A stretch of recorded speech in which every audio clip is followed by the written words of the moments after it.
Yo, what's good? It's your boy Jeff with Deep in the Bag Trading, where yesterday's price is definitely not today's price.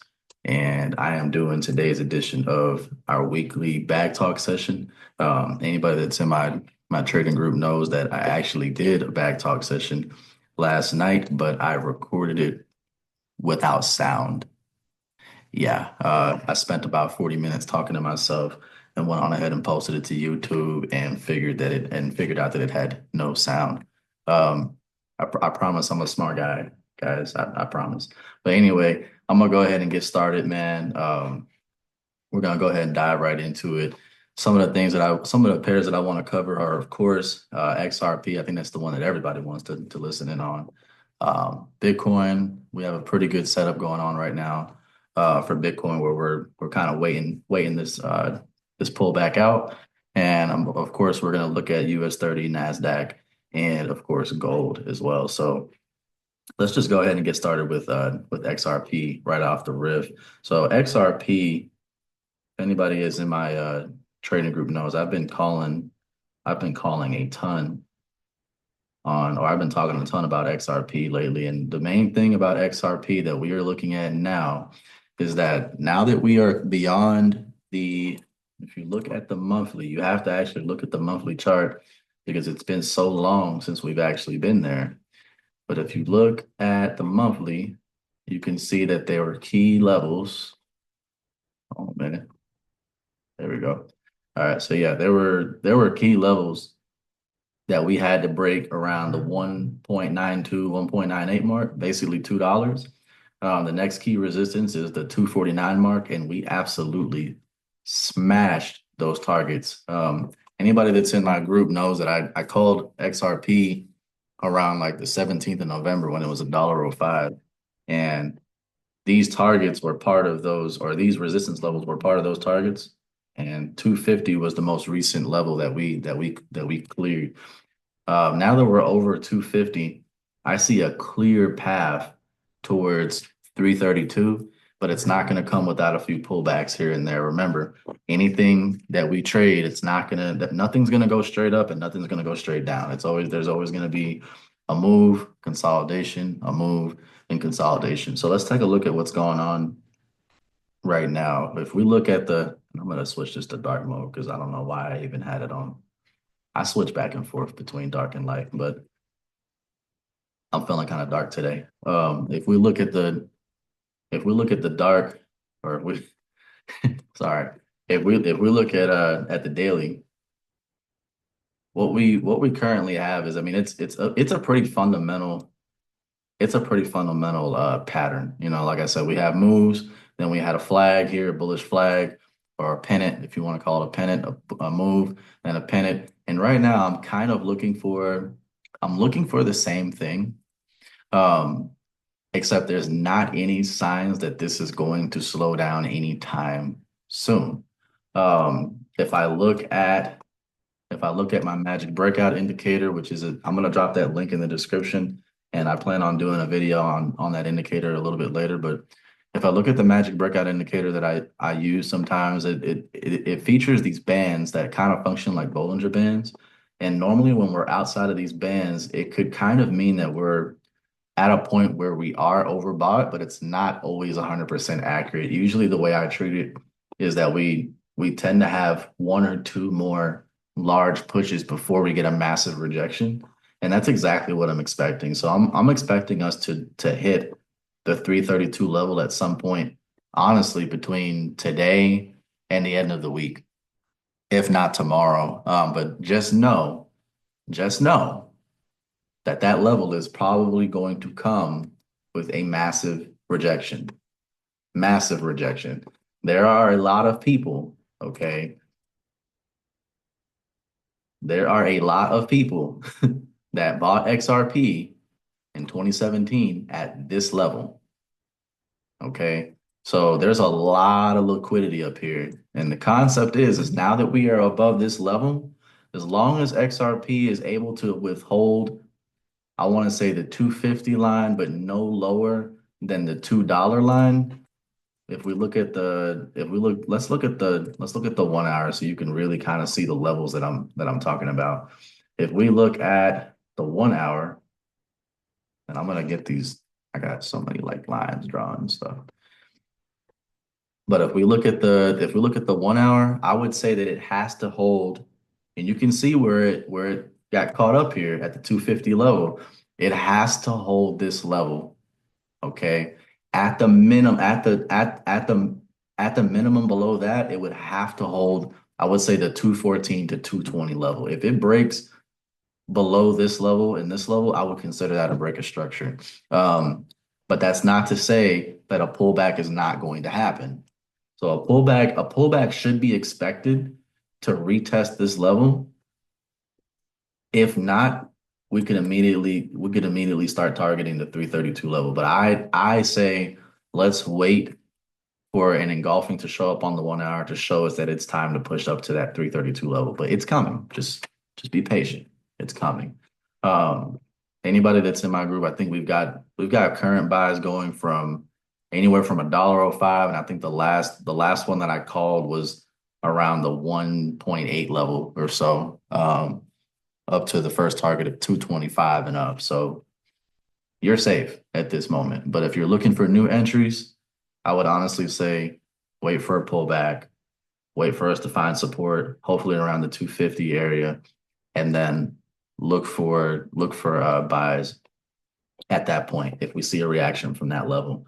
So another thing that I like to use, and I haven't done a video over this in my bootcamp series, but with crypto, I find that the CPR range, if anybody's familiar with the CPR range, you'll like this, but the CPR range works particularly well with uh, with cryptos. So it actually works very, very well. And basically what it is it's a calculated range based on the previous day's price action, the previous day's low, the previous day's high, opening and closing prices. And basically what it is this range is actually consisted of a central pivot, a top central pivot, and a bottom central pivot. And these levels all are they all have mathematical definitions. So they're basically just averages of the prices that I just named off before. And then you've also got your floor resistance levels and your floor support levels.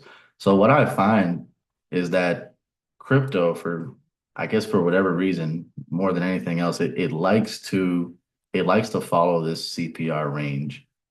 So I use this as a reference guide. Like I said, it's not the only tool that I use. If you're familiar with it, I know you know what I'm talking about, but it's not the only tool that I use. It's just a tool in my toolbox. So I'm looking at 260, but from a from a strict price action standpoint, I'm still looking at the 250 level as the key level to hold. But it would be nice if it would hold 260, maybe 250 is I guess what I'm trying to say. Now, if it breaks below that, then it for sure has to hold the 220 level, which is the support that it created previously before it made that high. If it breaks below this low, something is wrong and XRP is in a little bit of trouble. So just be on the lookout for that. Would not take any buy entries now. I don't think it's worth it. I know the all-time high is coming, but it's only 32 cents away. Um, I would go ahead and wait for a pullback and then go from there to be really honest with you. Hold on one second.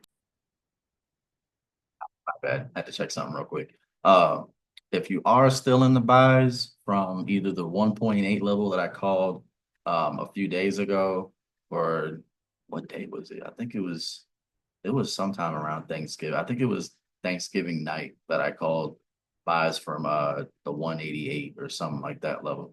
Or the 105 level. Matter of fact, I'll tell you. Hold on.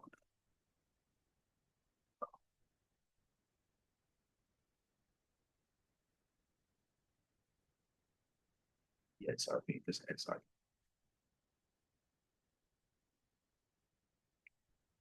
So we look. We've been smacking targets like fucking crazy on XRP. Here we go. Yeah, so buy XRP again, November 29th. So Stop loss set to 1.52. So this would have had to have been around, yeah, like I said, around the 1.8 level that you see that I bought it at 1.82. So if you're still in buys, me personally, I've actually taken profit already because this is a leverage trade that I was in, but I'm still holding though. I'm still buying and holding, like in uphold. So if anybody likes to buy and hold crypto, like a Coinbase or an uphold, I'm still very much invested into. I think I have like 527 coins or so of XRP from the $1.10 level. But I'm still holding XRP and I'm adding on as we go. But yeah, if you're in any of those buys from earlier, then I would say you are safe. I would honestly say that what the heck is going on? I would say that you're safe. You're good to go. So if you're looking for a new entry, hold on a minute, just be patient. Look for a pullback. Ideally, I would like to see this pull back to maybe the central pivot level, which is it happens pretty often. If you look here, that's the type of situation that we had yesterday. Excuse me, yesterday. If not, then I would look for that type of move. If not, then I'd be looking for us to fall down and retreat either to the 250 level or around the 220-ish level. So as long as we're able to hold these levels no lower than 220, then I think that we should be good. But right now, it definitely looks like a top is forming.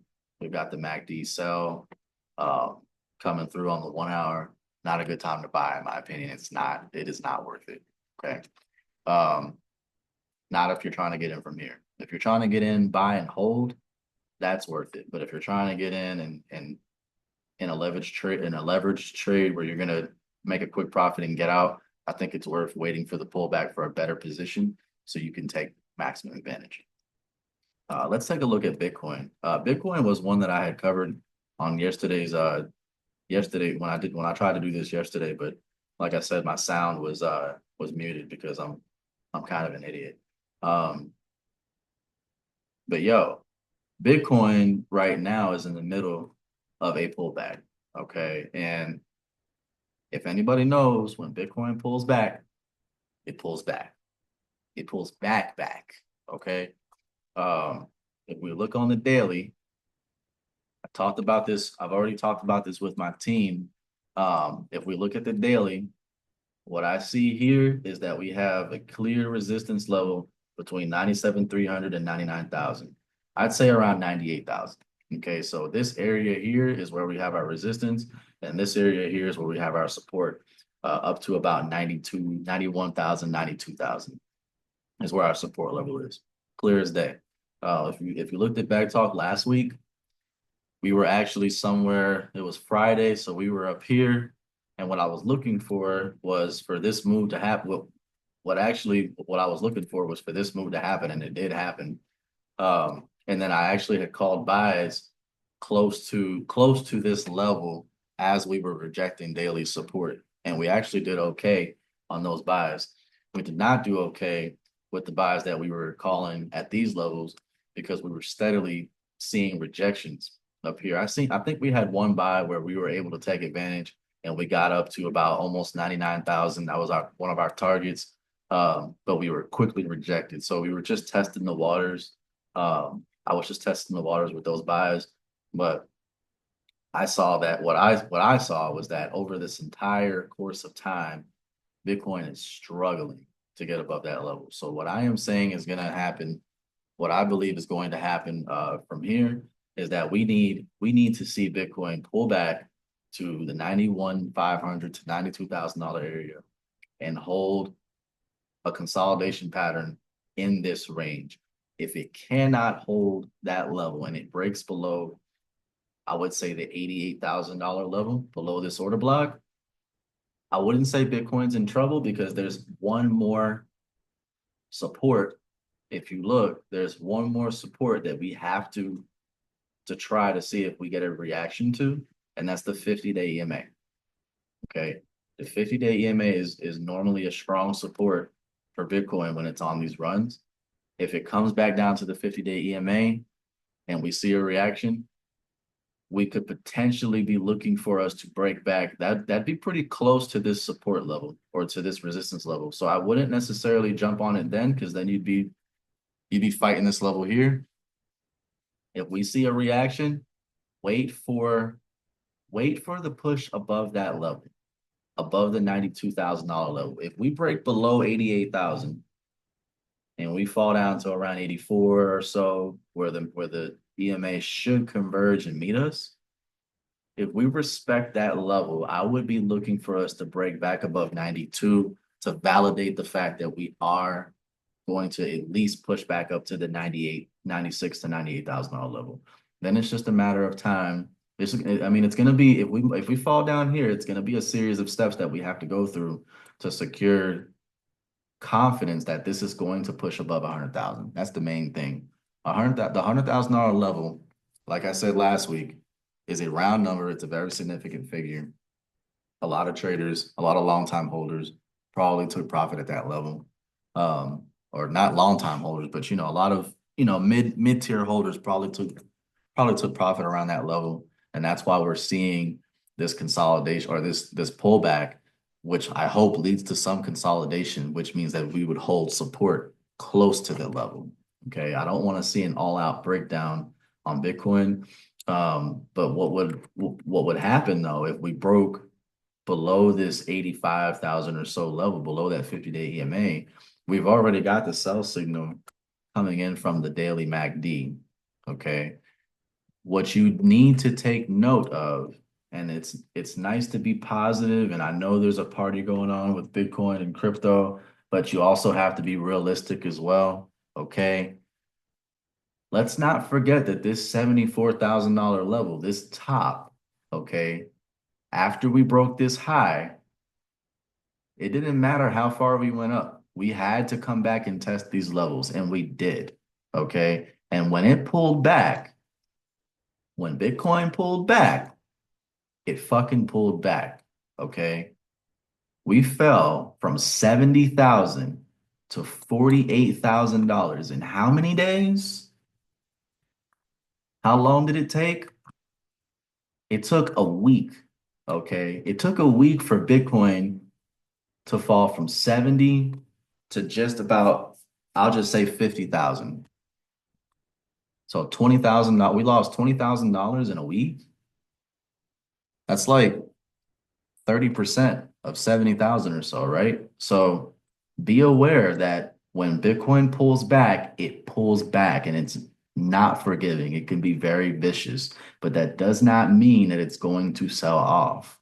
Okay. We're just following normal price action fundamentals here. It's all about support and resistance, break and retest.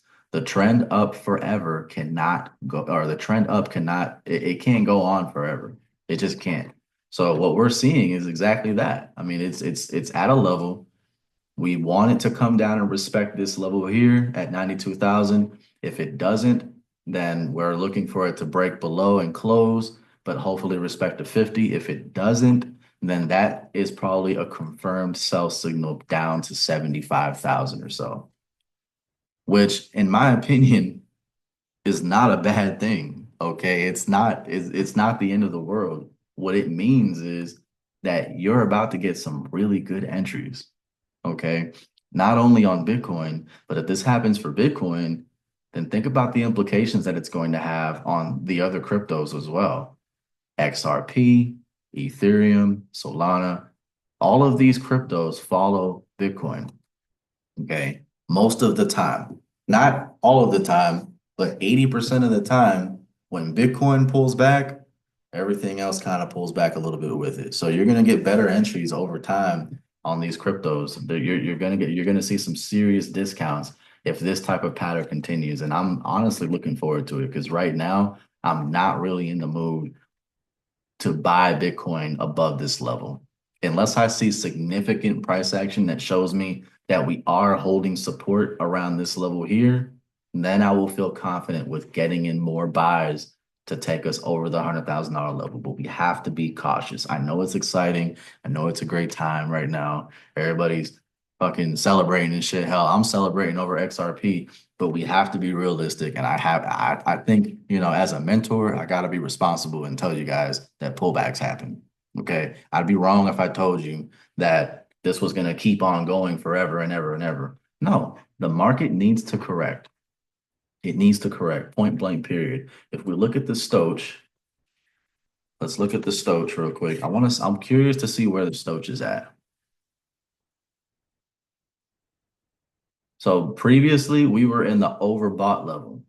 Now we're in the oversold level. So that's encouraging. That's encouraging. That's great. But it's not the 100% all be all either. Okay.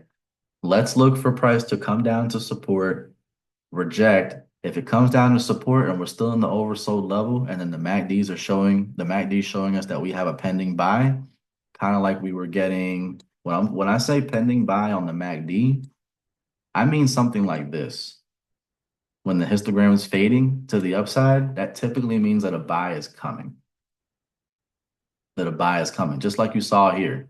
The histogram was fading, the buy came. The histogram was fading, the buy came. So I look for signals like that, okay, along with price action. If we see something like that, excellent, but it's not the end of the world if this pulls back. If it pulls back, it just means you're going to get better entries, and always remember that. So let me let me close out. Hold on. All right, bet. Yeah, other than that, I don't think I have anything else to say on Bitcoin. If you look at the 1 hour, it's just doing more of the same thing that I was talking about, breaking down slowly but surely. We saw that, we steadily are getting these rejections. Okay, and now we're starting to make lower highs and lower lows on the 1 hour. So again, I am realistic. I'm not one of these moon boys on here that's going to tell you it's going to go to the moon. Okay, I'm going to tell you what the realistic projection is. And right now, it's looking like the most realistic projection is for us to come down and find support and then consolidate for a little while between the support and resistance before we break out and then move higher. That's what I would be happy if that happened. If we look back at the daily again, I'll finish this off by giving my 3 projections that I normally try to do. Where's my I promise I'm a smart guy, guys. There's the arrow. Okay.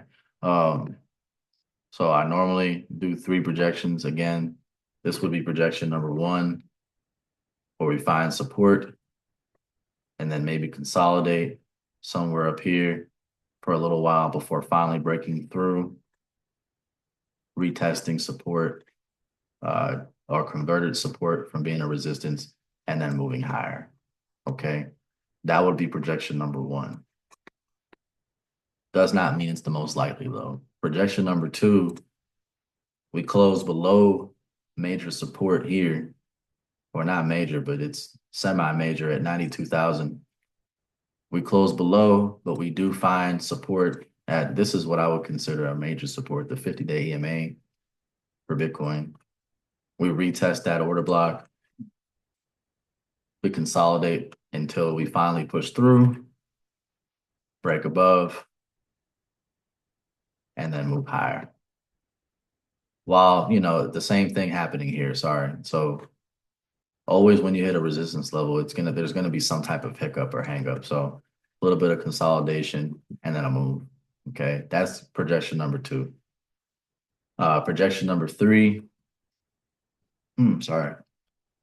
Projection number 3, again, which is we have to be on the lookout and we have to be responsible, is that if this breakout closes,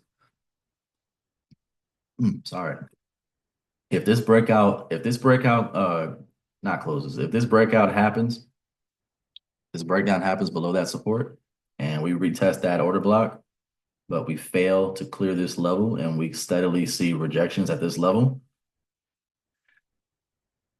be prepared for the pullback.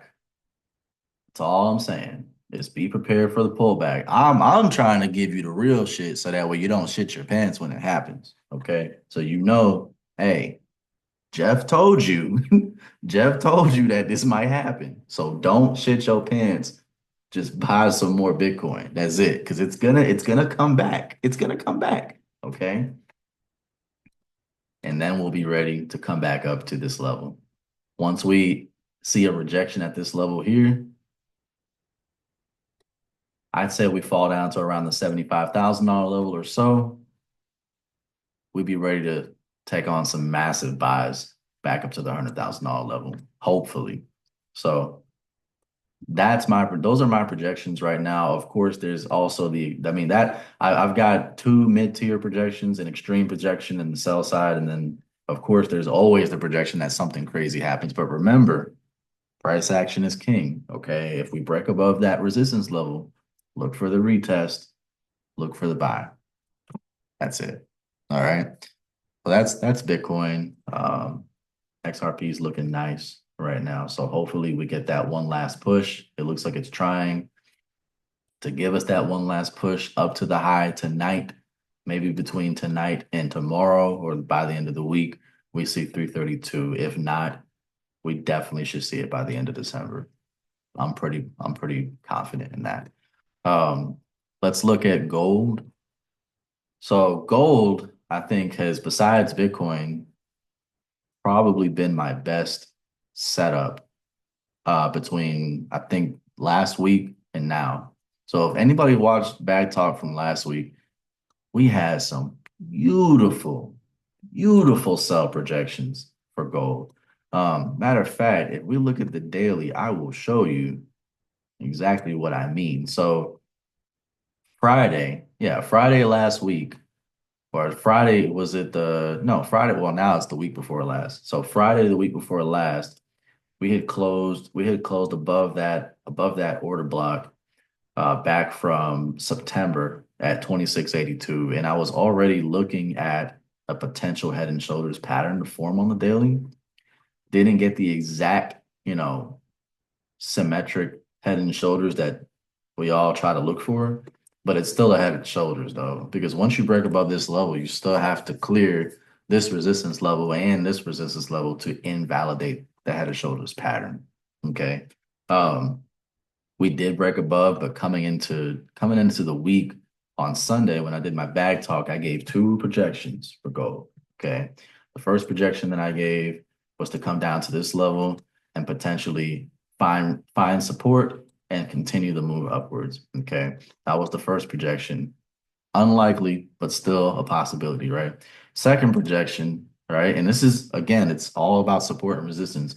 Break below the resistance or the support here, retest the order block, and then continue dropping.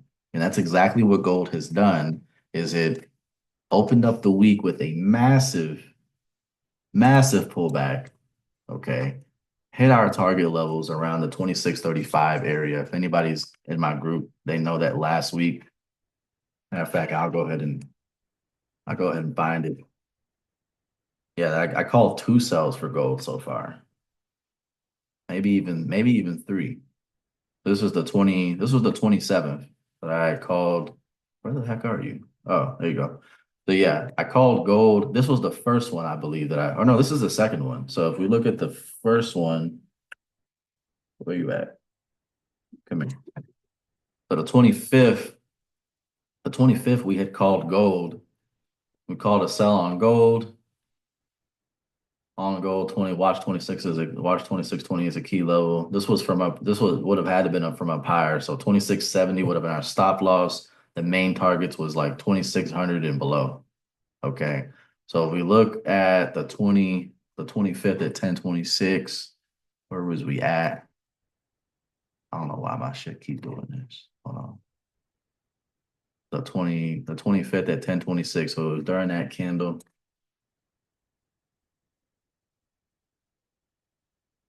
Where you at? Let's see something here. Hold on. So it was not during the pre-New York, or was it? Oh, wait a minute. Hold on. Yeah, that's the 24th. Okay. 24th, 8 a.m. All right, yeah. So it would have been at or it would have been in New York session, but after London closed. So right there. All right, cool.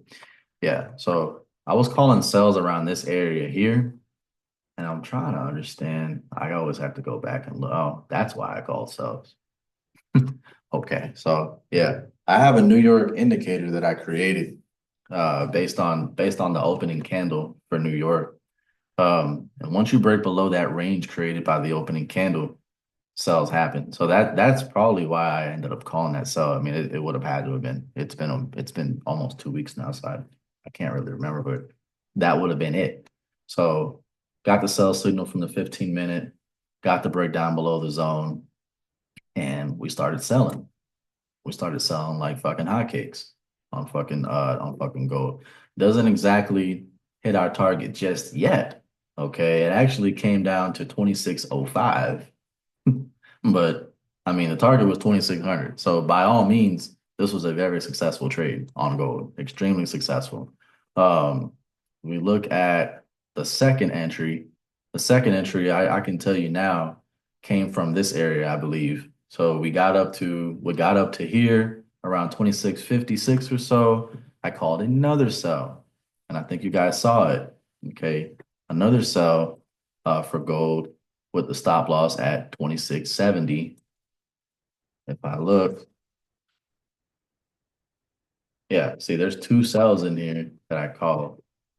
So there's the second one on the 27th, 2670, targets at 2635 and below this time. So let me just go through this little thing. I don't know why it keeps doing that. But yeah, yeah, 2635 and below. Targets getting smacked up. Targets getting bamboozled. All right. Power driving targets. Easy. Easy money, bro. Easy money. Come down below the support. We reject the support converted resistance now. We get another sell. Okay. Probably could have called another one on Friday. I don't know. Maybe I did. Okay. But this is not magic, guys. It's not magic. It's just a matter of support and resistance. That's all I really trade is when it boils down to it and you take all the fancy stuff out of it, it just boils down to support and resistance. That's it. Trading is not hard. It's very easy if you focus and stay consistent. Okay, just stay consistent. Support and resistance. That's it. Okay. Um, but yeah, gold, in my opinion, this week, it's just gonna continue to move and do the same thing. Okay, it's gonna continue the projection from last week that we had. If we look, we came down, we closed, we rejected the resistance now, and now I'm looking honestly for gold to come back down to this 2600 level. If we can close below the 2600 level, you know the rest. We'll retest and eventually come down to 2578. All this has to continue to happen, okay, until we see a daily engulfing. If we see a daily engulfing above this level, now the move comes into play for us to retest the 2680 level or so and continue to move upwards. But as of right now, I do not see that happening. I wonder what the monthly looks like. Yeah, the monthly on gold. Yeah, I think it's time to start calling more gold trades, honestly. The monthly on gold, there's a move happening now. This is really happening. The MACD is coming in to confirm sells on gold for the monthly. The monthly. There's huge moves potentially coming. Okay. But we'll take it slow and take it day by day and week by week. I don't trade out of the monthly, but I can see something coming. Just letting you know. 2600 for gold, potentially 2575 this week. Okay. It is NFP week also. So be aware that we do have news coming on Wednesday and I think Friday that could skew that a little bit, but we'll take it day by day on gold. If you want to be a part of my trading group, by the way, I will go ahead and stop just to go ahead and talk to you guys about my trading group. I've been running it for about 2.5, almost 3 years now, I believe. There's about 70 of us in there. Um, and right now what I do is I post signals. Now I wouldn't say every day. It used to be every day. But I mainly trade US 30, NAS, Bitcoin, and gold, among other pairs like XRP as well. Um, I am not charging at the moment for signals, but in the future, I do plan on charging. So get it while it lasts. I am going to drop my link in the description that you can send me a message directly if you would like to be a part of the group. Um, but yeah, really, really love the people that I work with in there. They've become friends now. Just not only fellow traders, but they've actually become the homies now. So shout out to the Trading Society. Love y'all. Um, but yeah, that's where I'm at with gold. So that's all I got to say. All right. Okay. This my baby right here. Everybody that know me know I'm a sucker for US 30. I've been trading US 30, I think the whole time I've been running this group, the Trading Society. Before that, it was Bitcoin. Bitcoin was really my first love, but US 30 is my baby though. US 30 is my baby. And right now, what I see on US 30, okay, I think last week when we talked about US 30, we had saw that US 30 had a key level. I think let's look back at Friday and see what that'll help me out a little bit, actually. So Friday the 22nd. Yeah, Friday the 22nd. Let's go to Monday. Let's go to Monday. All right. So if we was looking at this from Friday's perspective, which really would have been Sunday, okay. What I was expecting to happen was for us to reach a level around 44,750 or so. I think 44,850 is where the rejection came. But what I was saying on US 30 is that I expected the week, especially after we opened up with that gap. If I Let me see if I can kind of like get this to play where the whole candle doesn't play out. All right, it's gonna do it anyway. That's all right. But so I'm gonna have to actually go down to like the 1 hour to really show you what the heck happened. But if we look at, yeah, you can see it. Yeah, you can see it right there. If we look at the 1 hour, right, because it's too late to look at it on the daily. But what was going on on the daily, right, and on the 1 hour was that we opened up with a gap on US 30. Okay, and on Nas too. I'm gonna get to you in a minute. I'm gonna get to this in a minute. But when we opened up with that gap, okay, I expected this gap to be filled. Okay. I fully expected this gap to be filled, if not respected. Right. That was pretty much the play. The plays that we had were for US 30 to may either continue to make a push off of that gap that it opened up with, but find a rejection around 44,750 or so, and then come down to fill that gap, if not respect it and push back up. But a third play was for us to, and like I said, I always give three predictions. A third play was for us to break down below the gap and continue down. So we see the sell coming, but we're just a little bit too early. But we still took advantage of a couple of moves during the week, that helped us out. But if we look at the 1 hour, if we look at the 1 hour, that's pretty much what happened. So we came up, we rejected the 750 level. Why was 750 to me so important? Well, the CPR level, I think, if I'm not mistaken, that is Monday, or that is Monday's CPR range. Yeah, the CPR level.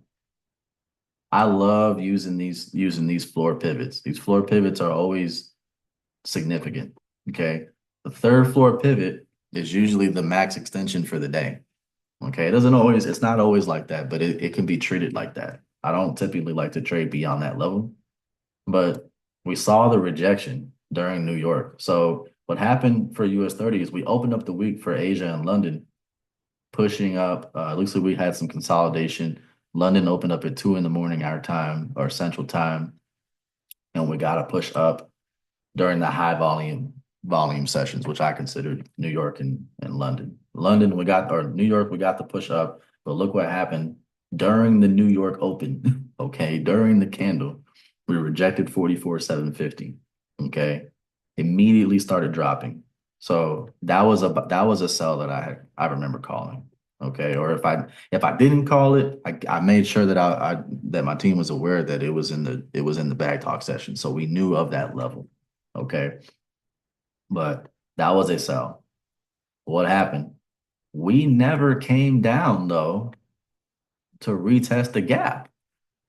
Instead, what we did, am I seeing that right? Yeah, instead what we did was we came down and retested the level that we consolidated in during Asia.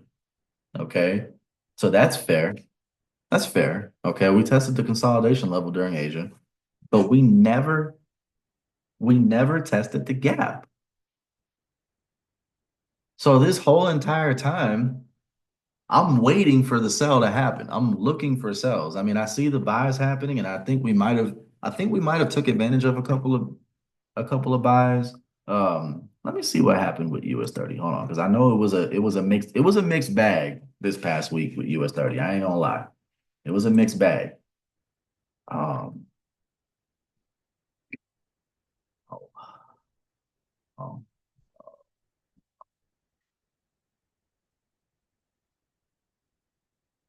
see, so I think we just started calling sells on this Sunday, but let's see on.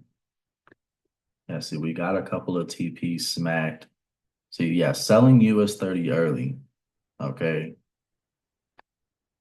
This was Black Friday. So that's the last one. I call a lot of US 30. US 30 Wednesday. Was that the sell? Hold on, the 27th. So let's look at, no, this is the 25th. Okay, so yeah, this is one of the ones that well, let's play it out. Let's just fast forward it all. So now we can, yeah, get out of that.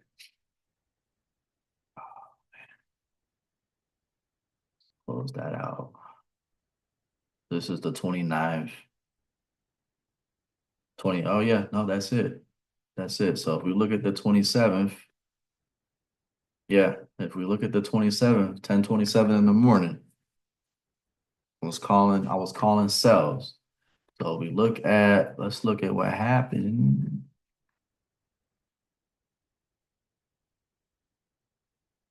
Oh my God. Is it a coincidence or is it not? Talk really nice to me. So look, we broke below the range and look what happened. We sold off. So didn't call it exactly at the rejection level on the 27th. Okay. But we did get clean signals. Okay. I wonder if we caught the one from the 750 level that I was looking at. That's what I'm looking at. And I don't think we did because I might have just missed it. I mean, sometimes I'm just not looking at the chart. So I woke up late that day. Um, yeah, I don't think I called reject. Yeah, but I did. Hold on a minute. I can't tell. I honestly can't tell. I think it's one of the ones that I missed, but I just noted that it was happening. It was happening. Here's one on the 26th to 43. That might have been one of the ones that, no, that one hit TP. Yeah, so we did catch it. We didn't catch all of it, but we fucking caught it. Okay. So the 26th, what happened on the 26th? That might have been at what time? Let's see. The 26th, we called it at 8:34 in the morning. So right after New York Open. Typical. So if I look at the 5 minute, these lines, got all these fucking lines on here. On the 26th, and I'm sorry guys, I'm trying to take you through our week and take you through some of my logic for this week coming up. So on the 26th, 8:30 in the morning, we're calling sells. Yeah, from the 520 area, boom, hit TP. what does it do? It comes down and it tests the gap. So actually, no, I take that back. It did test the gap. I just didn't see it before because I was in the rewind mode. But we did I knew I wasn't tripping. We did test the gap. Okay. So we tested the gap, but we didn't feel it like I thought we was gonna feel it. Okay. We rejected it and we kept going. And then I think this is where I do remember a couple of entries that I had on US 30 where we got hurt or where I had to close it out. Okay. But I've been hunting sells on US 30. I'm looking for US 30 to pull back because ever since Friday or Sunday, the Sunday of the last bag talk, okay, I've been expecting Bitcoin to, or not Bitcoin, I've been expecting US 30 to pull back. If you look at this, okay, we're steadily making higher highs and higher lows. Yes. Okay. But you got to remember this is the daily time frame. Okay. You can still capitalize on these moves.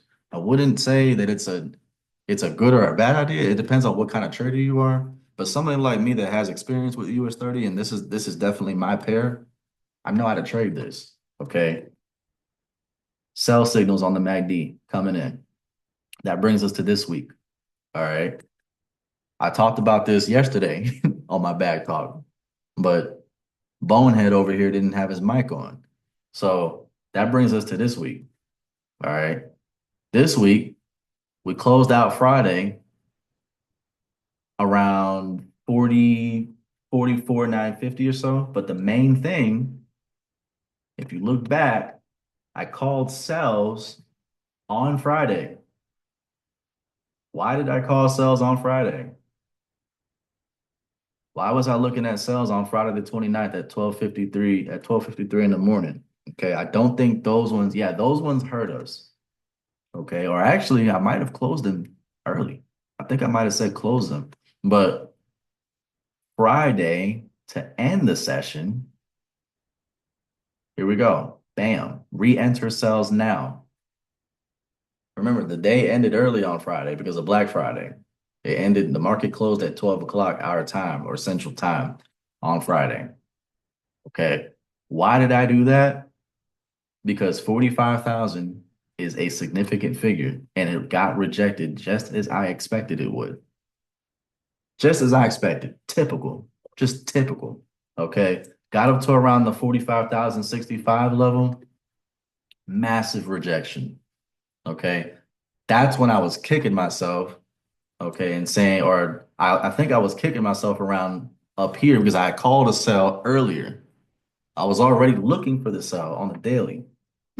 I was already looking for it, but I didn't follow my normal rules of trying to trade more heavily in the London or New York session. I think I had called a sell in like the Asia session that time, and it didn't work out for us. But I called another sell. If anybody remembers, I called another sell to end the session on Friday, okay, with our stop loss above that high. That sell is still going. Okay. That sell is still going to this day. To this day, like they be saying. All right. That sell's still going. So what I'm looking for on US 30, now that I've taken you around the world a little bit, what I'm looking for on US 30 is for us to come down back to this gap level. Easy.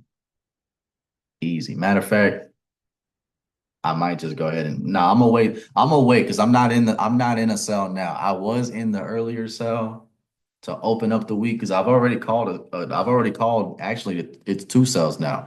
Friday's sell and then I called a sell Monday or sell yesterday. I already capitalized on two moves with US 30. I'm gonna be patient and I'm gonna wait for New York session this time. I'm gonna listen to myself. I'm gonna take my own advice and I'm gonna take sales during New York. I'm probably gonna call sales tomorrow during New York. You ready? Here it comes. Okay.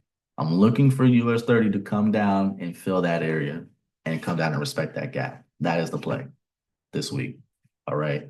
Not gonna say it's the only play because we have New York. We do have NFP on Wednesday, and we all know NFP can change shit in a minute, and that's why we trade New York.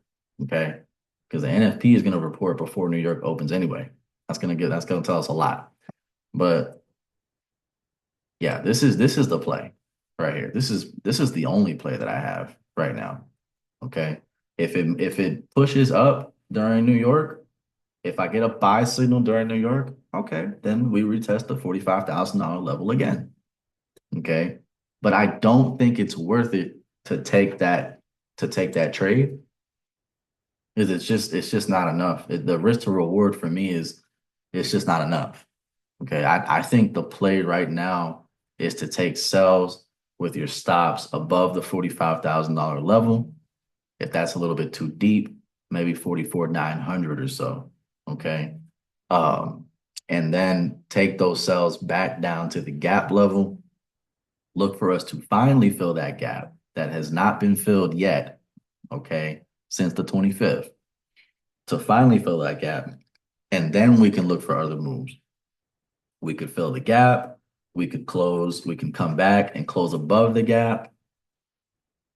Maybe respect it and look for a buy back up to this level here. But what I see is I see a top forming. Okay. If I look at the overall picture and I zoom out, it's pretty obvious to me that a top is in order. Okay. If we look at the trend line that I got here, and I had this here for a reason, this is the trend line going back to August. Okay. It's consistent, it's reliable. This is a top. This is probably one of the best setups I've seen in a while with US 30. It's a top. If it doesn't sell off here, it probably will sell off during NFP. Unless the news is overly bullish. If it's bullish, then hey, we might see it. We might see it push up further to the top of the trend line at 45,500. It could surprise me, and I will let New York confirm that for me. Period. But as of now, this is looking like it is going to break down to 44,430 at the minimum. Maybe 44,300 to fill the gap. If we fill the gap and close below, then this play comes in order where we retest the gap area and break down to 43,800, which, by the way, back to my tool again, one of my favorite tools to use, the CPR tool. If we look at, I've actually got the weekly on here. You can get this indicator. It's the CPR by Crazy Doodle. If you look it up on TradingView, I've got it saved in my favorites. CPR, just type in CPR. Oh wait, hold on a minute. There you go. No, what's going on? There it is. All right, it's actually under central pivot range. It's not under CPR, my bad.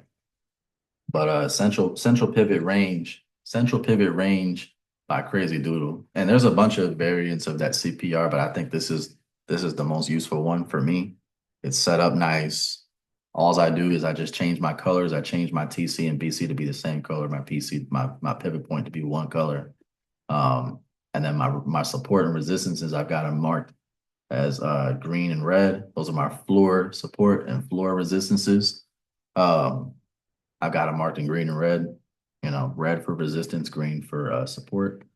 And then I've got my weekly range as well. So if we look at the weekly range, as I was saying earlier, 43,800 is a key level on the weekly, and you're about to see why. So let's get all that out of the way just so you can see. But that's the weekly for this week. But what you want to look at is the weekly for last week. So if you look, this range was never tested. It was never tested. Never. We were always bound to come back to this level at some point. It has to be retested. We've never tested the central pivot range of the week from Friday the 22nd and on. So, like I said, I'm going to say it again. The main plays that I'm looking for are for us to come down at least to 44,430. Okay. I've got targets marked in between as well. You can see the supports here. You can see them. So my targets are here.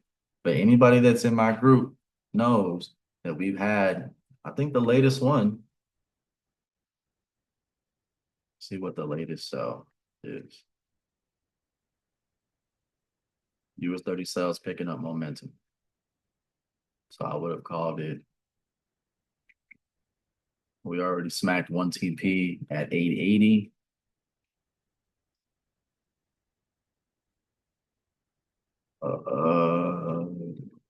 Where's the actual? I'm looking for the signal though. Yeah, so 44, 700, 600, 480, and 340. That's where those are my immediate targets right now.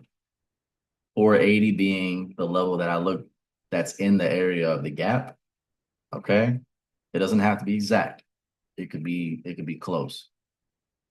So I'm looking for that area. I'm looking for us to fill the gap. That would be the 340 target.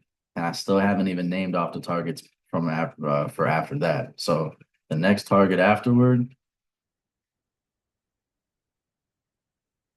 is likely to be this area, this 44 240 area. 44 140 would be a nice target after another 100 points. But ultimately down to the 44 830-ish area is where I'm looking at. Yep. This shit finna bleed, bro. This shit finna bleed. So that's what I'm looking at with US 30. I think US 30 is one of the most exciting setups that we have going right now. And we're just about to break below this week's pivot range for the second time, which should give us yet another sell. But like I said, it's the middle of Asia session right now. I don't really like trading during Asia session. It's very rare. Usually Asia's consolidation. So we might drop, but we're likely to come back up to this level during London. So just be patient. I will be calling more entries for US 30. It's likely to sell all the way until just before NFP. And if the NFP news is bad, then it's going to sell during NFP. That's what I'm looking for. All right. So now let's look at the Nasdaq real quick. Nas is a pain in the ass sometimes. We look at Nas. Okay, so I keep saying it. I did this bag talk last night, but I didn't get a chance to post it because I didn't have any volume. But aside from all the other setups that I called, Nas was one that I actually said that there was no setup at the time. And the reason why there was no setup last night, as of last night for Nas, and why I haven't called it yet, is because I have a bullish signal on my MACD. It was bullish yesterday on the MACD, okay, on the daily. And on the 1 hour, though, look at on the 1 hour what it's doing. It's still bearish, but last night it was bearish also, okay? And we got consolidation, but the MACD, the MACD was bearish, okay, on the 1 hour. So I don't like to take trades where the higher time frame is saying something different than the lower time.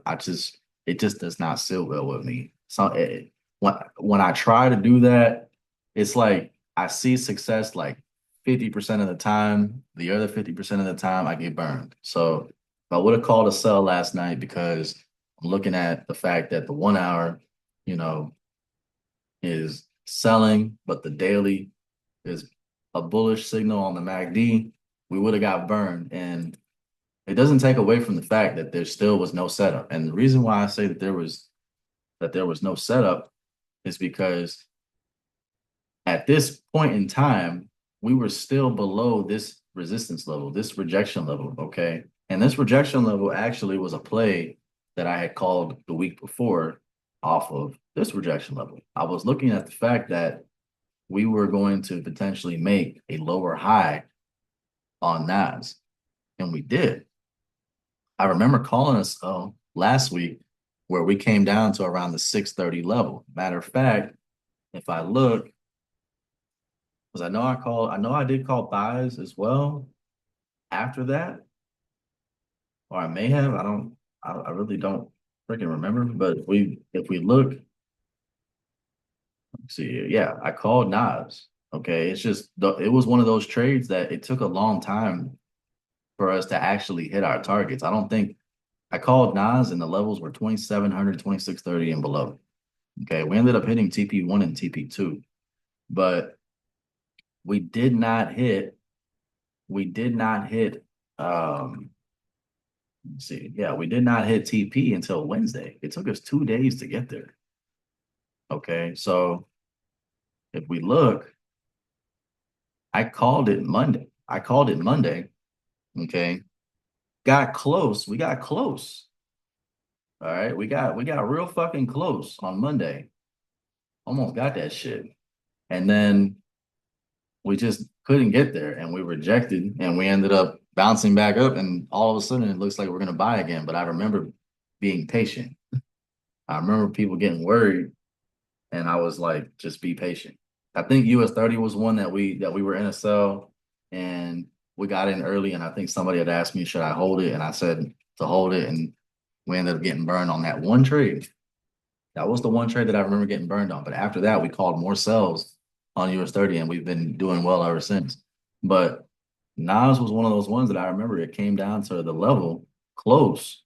It didn't quite touch my target and then it rejected. It filled my gap. It checked all the boxes. I had a gap here from when we opened on Sunday or on Sunday night, which is technically Monday. I had that gap. We filled the gap on the lower time frames. I'm sure we closed below. We rejected. It filled all the boxes. It just didn't go our way all the way. It didn't turn around until Sunday, or sorry, until Wednesday when it came and it hit our targets. Came in and hit our targets and we did well. But starting out this week though, what I saw is that yeah, we've got this bullish daily signal because we're rejecting this previous support area, okay, on the daily, but I'm not quite ready to commit to a buy because we have this strong level up here at 21,130 to like 21,200. And I'm not quite ready to commit to a sell either because I have the buy signal on the daily MACD. So I don't take conflicting signals. I just don't. I do sometimes, and I think more often than not, I get hurt when I do. So I try to stay away from signals that are conflicting. I try to take clear cut signals that look, man, I'm gonna be honest with you. I want to be able to take a trade and go do whatever I gotta do after that and feel comfortable. I don't want to have to sit and watch that shit all day because I'm not really sure what it's gonna do. If I'm confident in what it's gonna do, I should be able to take the trade and I should be able to walk away for a few hours and come back and look and see that my shit is making progress or it's close to TP or something like that. And Nas was not one of those trades where I felt comfortable calling. So that's why I didn't call it. But where we're at now is if I look, Nas has come up to the level that I just talked about and that I actually talked about on Back Talk yesterday, but you didn't hear me because I was muted. It has come up to the 2100 level. It has come up and now pushing the 21,200 level. It's actually got to the 21,200 level. But now the question is are we going to see the rejection off of this high, or are we going to see this type of play happen with Nas? And this is where it gets really murky with Nas because we have a clear cut. I mean, clear. I could see this from a mile away. A clear cut sell signal on US 30, which is if anybody trades the indexes often, you know that 30 Nas and SP 500 love to move together. Okay. 30 looks like it's the first one that's starting to catch that sell where it's starting to pull back. So we're waiting for Nas now to follow suit and also show me a rejection. I mean, and if it doesn't, it doesn't. Like I said, the play does exist where if we break above, we could retest this 21,200 level if we see a rejection. And this all has to happen. It's going to happen real fast too. It's going to happen during the New York session. That's where I'm looking for entries is during New York. If we see buys during New York, then we could look for more buys. If I pull out my fib, let's pull out the fib. Let's see what we got. If I pull out the fib and I look at the low below that previous high, Where are we at? Let's see, because now we're looking at prices that we have not hit before. I don't have targets above this level. If I pull out my fib, it's liable to hit 21,600. It's liable, it's liable to come up to the 786, okay, at 21,375 and retest the high and then go back up and hit 21,600. The 100% level is a key level, okay, for the fib. So is the 1382 and 1618, but those are pretty out of proportion if you ask me. I think because US 30 and you know what, we're gonna look at SP 500. Just because I didn't do one yesterday, a bonus, a bag talk yesterday, we're gonna get some bonus, and I'm gonna look at SP 500 because I got a lot to say about that one too. Um, I feel like because US 30 and presumably I'm gonna say SP 500 look to me like they're ready to sell at any moment, based on the trend lines that I'm seeing. I mean, I haven't marked them, but I can show you. I mean, there's a trend line here. There's one here. We're very much so overextended. We're due for a pullback. It's due. It's just due for a pullback. This needs to either make a higher high and pull back and retest, or like I said, sell along with US 30. I'm just looking for sells on Nas. And we might not get it. It doesn't, it's not the end of the world. It's just you just have to have a plan for both sides. And right now my plan is to wait for the rejection from 21,200. If we get the rejection at 21,200 or so, then we start selling and we look to put our stop loss above that. But if we don't and we close above, then I prefer honestly to probably wait for Nas. I probably would say let's wait until NFP is done with because we've got too much news. Um, everything just looks a little bit. It just this one just don't sit well with me. I'm just being honest with you. It just don't sit well with me. We got this level here. I want to see us break that level. If we break that level during NFP and we close above, I'll be happy with taking a buy as long as I see all the right things on the lower time frames and I see that we come down and we respect that level. If we do pull back, we hold 21,200. Shit, why not? Take the buys. But right now, I'm still expecting a pullback at some point. And that doesn't mean that it's going to happen. It just means that you just have to have a plan. So right now my plan is either look for this type of pathway on Nas or wait for the let me get this out of the way now so I can actually see. Wait for the rejection and then follow suit with US 30 because normally these two babies right here, man, they move together. Okay. I'm looking for Nas to not break that high right now. That's what I'm looking for. If it doesn't, then I have a sell entry. If it does, then I think it's best to don't just hop on it. Let's wait for the retest and then take the buys. And then if that happens with Nas, okay, which is it's likely to do it during NFP, during news, we probably have to take a look at US 30 also, which is we're in sales for US 30 now. We still have sales going, but tread carefully. Make sure I mean, I can call the trades. I can't manage them for you though. Manage your risk, trail your stop losses, get ready. Because if Nas continues to push, it's only a matter of time before Nas also pulls up US 30 with it as well. Because Nas and really I see that Nas and SP 500 tend to move more together. US 30 kind of does it. Sometimes it could do its own thing. But if these two keep pushing the way that they are, then they're eventually going to pull US 30 with it. As US 30, maybe as US 30 finds support at the lower levels, then US 30 gets going. Now all three of them are going. But right now, I see a clear setup with US 30 on the sell side. I see a plan with Nas, but I'm still looking for a bit of a pullback at some point. I'm playing it safe with Nas. S&P 500, I said I had something to say about that.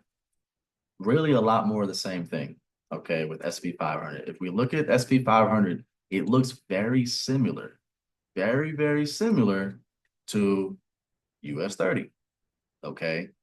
maybe even Nas. They all generally have the same setup. If you look, they have the same setup going. Okay. This shit looks like it looks like it's ready to fucking sell at any minute. It doesn't have to happen this week. I'm just saying, be cautious. Okay. It's a day-to-day situation with SP 500 and Nas. I think US 30 has the clear setup, but it's a day-to-day situation with US or with SP 500 and Nas. With SP 500, I'm already seeing it coming. Okay.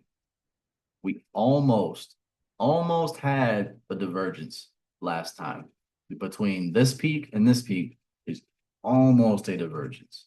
Okay. But if this sell happens, okay, if this pulls back and this sell that I'm seeing forming on my MACD, okay, turns into a divergence, because that's what it is at this point.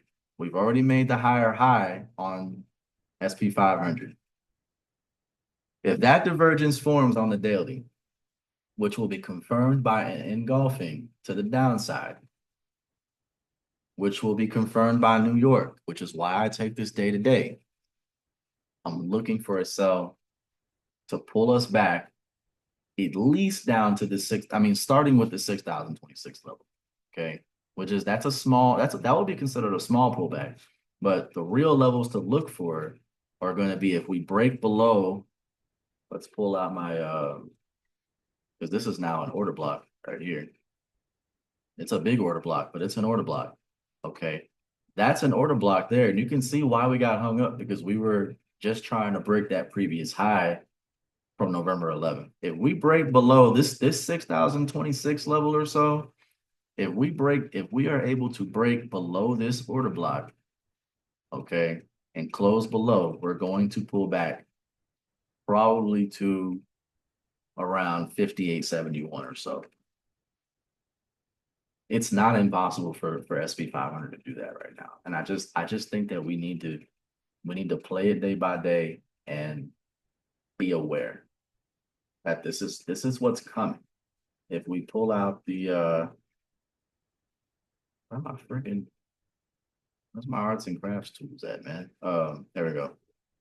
We pull out below, if we pull below that support level, I would say we retest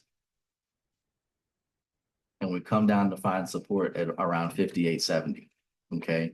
The other projection for SP 500 kind of looks like Nas, honestly. If we see a continued push off of good news, maybe on Wednesday, because I don't see a clear setup yet for SP 500. I'm just seeing what I feel like is brewing in the background.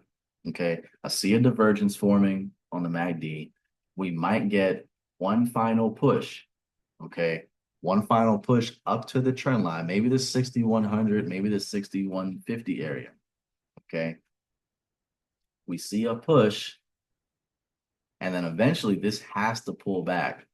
Where if that MACD has not made a higher high, you officially have a daily divergence, and we have a beautiful setup for a sell. Okay. And sells are only, like I said, sells are only setups for buys to happen later. So it's not the end of the world if it sells, guys. I mean, I'm just saying, stuff has to pull back eventually. So just be aware of that. So I think we've covered quite a bit. This was a pretty long session. Recap, just a quick recap. XRP, I'm looking for either XRP to continue between tonight and the end of the week, to end up hitting that all-time high at 332, followed by a massive rejection. In the immediate future, in terms of trying to find entries at the moment, unless you're trying to buy, okay, I don't like the way that looks. Hold on a minute. Unless you're trying to buy XRP and hold it as part of your plan to invest long term, I do not feel like entries exist tonight for us to get in for any type of leveraged trades. Okay. I feel like we need to wait for a pullback to either the 248 level or 250, maybe even the 220-ish level. If we pull back to those areas and show some respect of those areas, I would be looking for that to be a setup for buys with your stop loss being below the 1.8 level. So pretty deep stop loss, but at that point, a deep TP as well, all the way back up at 332. That's the setup for XRP. Still extremely bullish on it. Just got to be realistic. Bitcoin, overall, I'm bullish on Bitcoin. Long term, I'm bullish on Bitcoin. But guys, I gotta be aware that pullbacks do happen. Okay. And when pullbacks happen on Bitcoin, they can be particularly deep. All right. So on Bitcoin, there's three setups that I feel like exist right now. Bitcoin, the immediate setup that looks most clear to me. We have the sell signal forming on the daily, or that's formed on the daily. We've already seen the projections. We immediately need to clear this. We need to clear the air on this level. Like, this is a problem right here. This $98,599,000 area is an issue. Okay. The buyers need to take care of that issue before anything else happens. Okay. If they can take care of that issue and give us an engulfing above this level, now we look for the retest, maybe on the lower time frames during New York. We start taking buys. Then we're clear to take buys above 100,000 again. But we have to see something. I have to see something above that level. For now, it looks like to me, it's more of the same. Okay, that's been going on in the last few days. We look like we're going to start to take that level out. We don't. We get this type of candle, and we see us fall back to the 91,400 or 91,500 to $92,000 area where we respect. Hopefully, and show some type of support there, as we did here, and come back up to 97.5 or 98,000 again. So if we consolidate in that area and show some type of support, the EMAs are on the way. They're coming up as we go along, and hopefully we see some type of confluence between both dynamic and horizontal resistances, or supports. And then we see the push up. That would be projection, what I called earlier, projection number 1.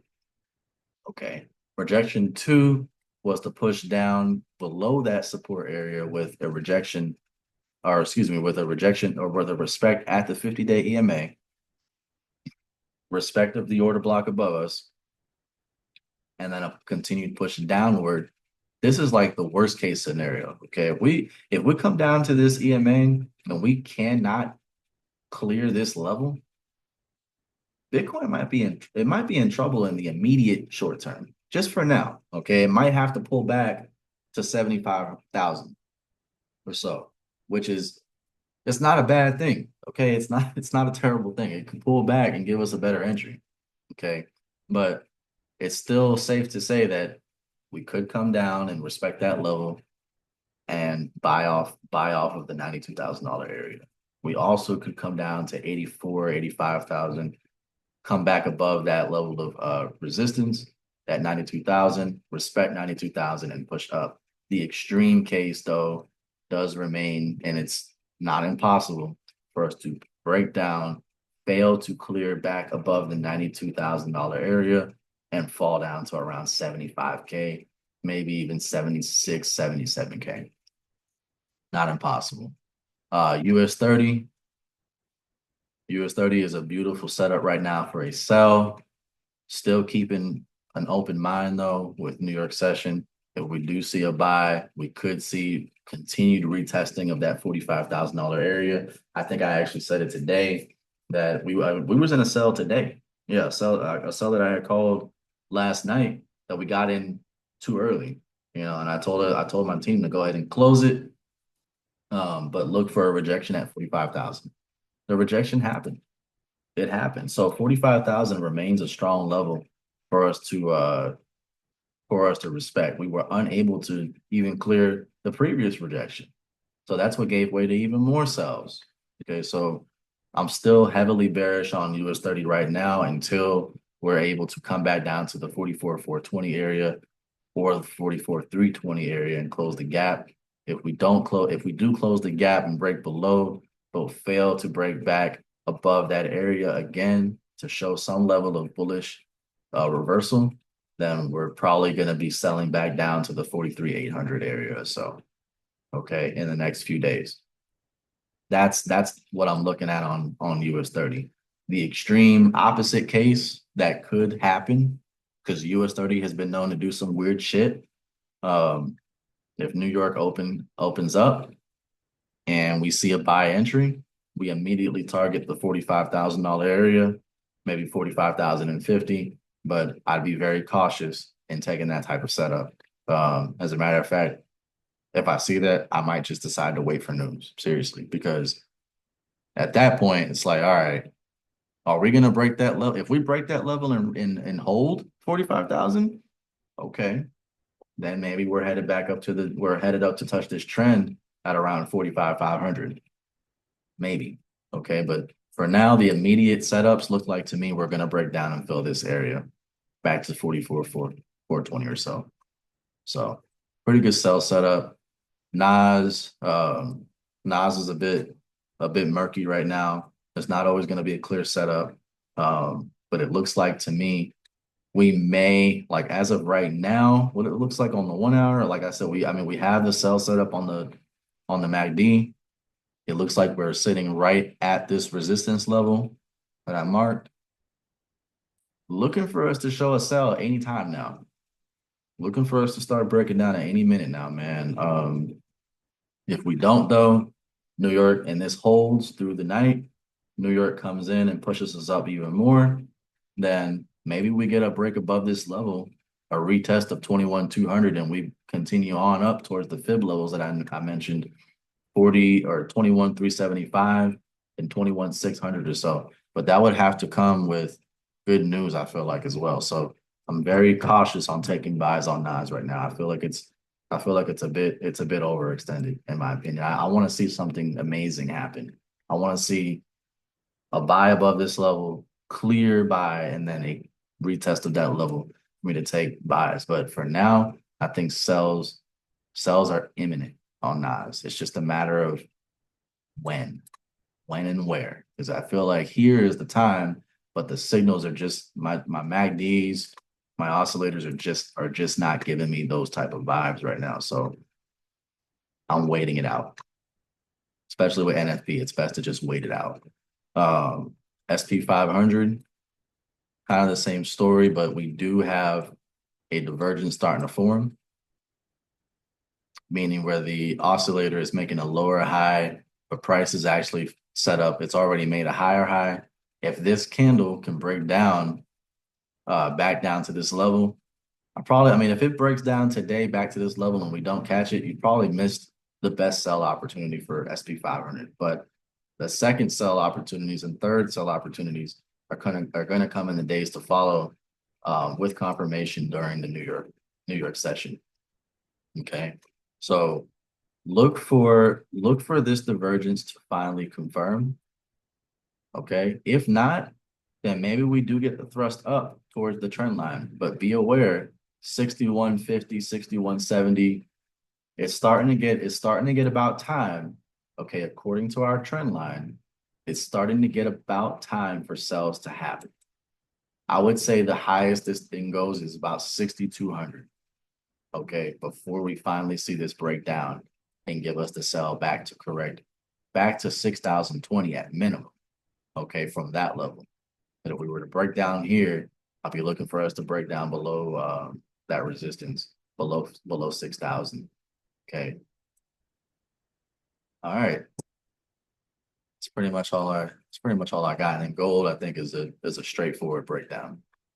So gold, I'm looking to break down to 2,600 now that we've rejected that level. And if it comes back above this level, we need to retest and look for buys. But it looks like it's bearish as fuck right now. So, all right, that's it. Yo, I'm gonna call it a night. I got some studying to do. We'll go ahead and take care of that. I hope that these are helpful. I will leave the Telegram link. It's just gonna be a link to a chat that you can message me and ask if you want to ask to be a part of the group. It will be free for a continued limited time. I do plan on charging for signals in the future, but right now I do not charge for signals. I won't ever charge to be a part of the community, but if you would like to be a part of the community, excuse me, let me know. It will be free for a limited amount of time. So yeah, I'll post that, and I'll also post my affiliate link in the description, which is a link to where you can sign up to trade with Funding Traders. That's the prop firm that I trade with, where you can manage up to $500,000 in capital per account, up to 4 accounts, so up to $2 million in capital, where you keep 80% of the profits. They have accounts ranging from a $10,000 account all the way up to, or excuse me, a $5,000 account all the way up to a $500,000 account. And I plan on doing a separate video on them alone. But I've had a very good experience with them, and I think you will too if you're ready. So thanks, guys. I'm gonna go ahead and call it. Y'all be easy. Later.